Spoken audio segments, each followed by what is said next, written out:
Ladies and gentlemen, I think it's time for a challenge.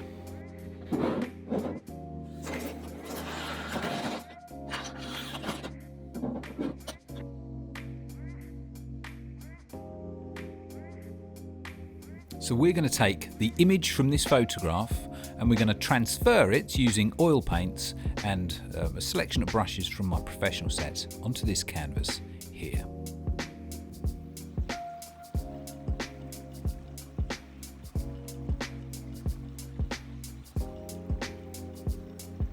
So I'm first of all looking for an average colour, and then I'll add the details over the top of this wet paint.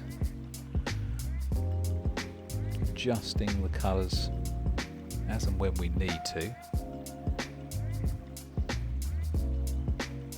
And also, I want to be careful that I don't go too dark. I'm just working in this area here to begin with.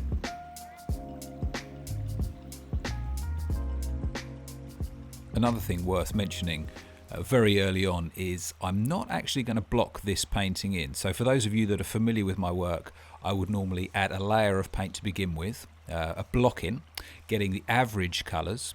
Once that is dry, I then go over the top of that with the details. So the block-in is a very quick process, just eliminating the white panel or the white surface to begin with. But I'm not doing that with this. So doing that blocking, it really does speed up the process. But we're not looking for speed here, we're looking for accuracy.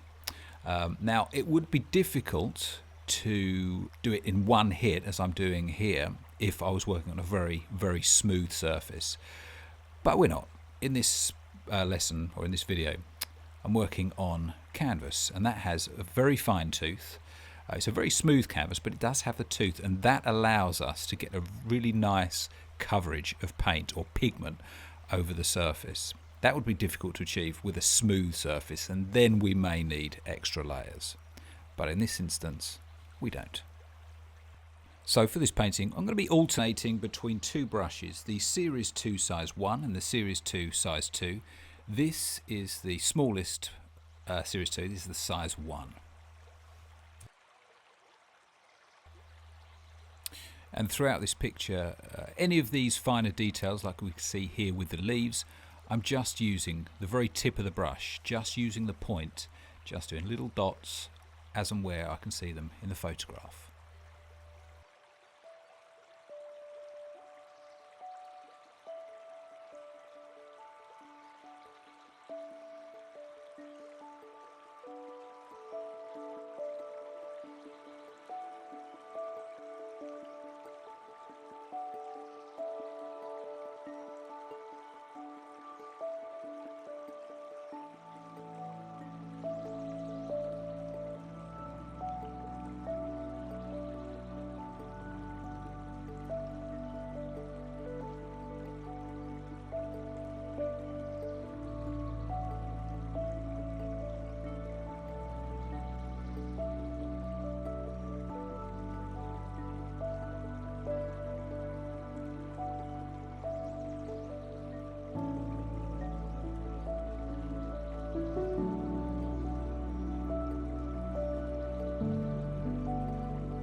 try to copy or focus on a very small part of the photograph at any one time. So I'll be looking at roughly maybe a square inch of photograph and then try and replicate that square inch.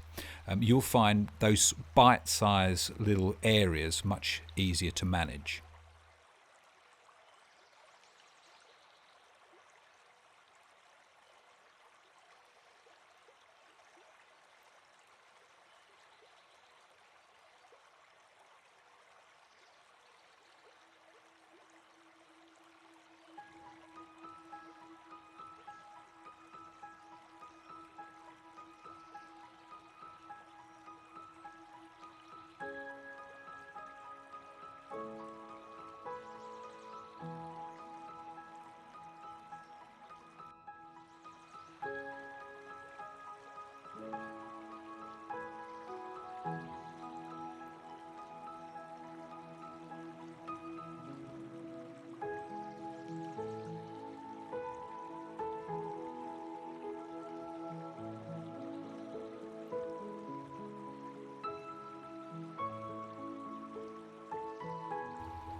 Okay, so I would say we're about 6 hours in at this point.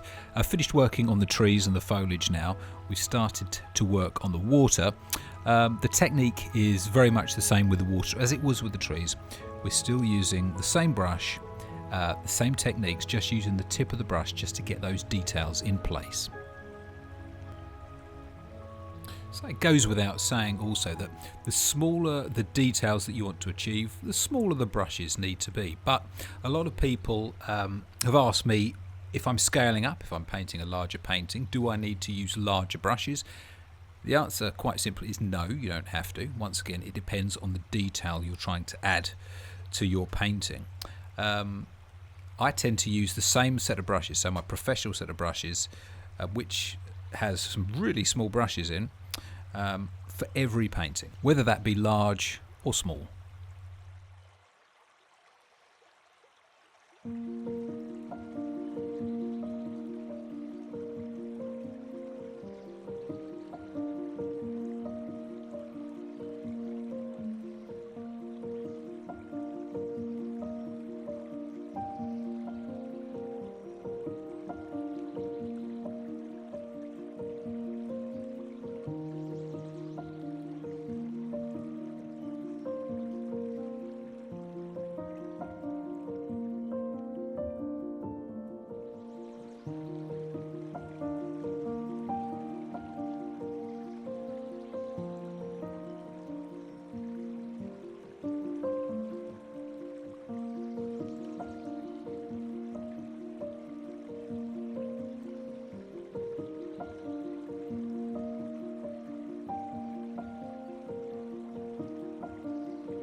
So we're on our third texture really here in the painting. Obviously we had the foliage, we've had the water, and now we have these stones here. Now the technique hasn't changed at all. We're still using the same brush, still using the very fine tip of that brush to get the small brush marks. Nothing has changed at all. The difficulty here was getting the colours correct. They're quite subtle, so I had to be quite careful there, and I didn't want too much contrast either. So not too bright, but also being careful not to go too dark in those shaded areas.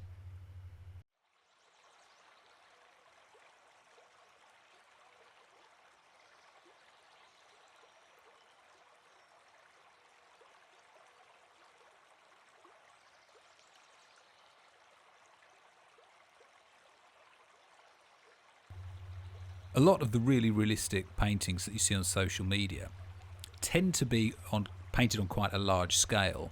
And then when that's reduced in size and you're looking at it on a mobile phone or on a tablet, it looks really, really realistic. Now,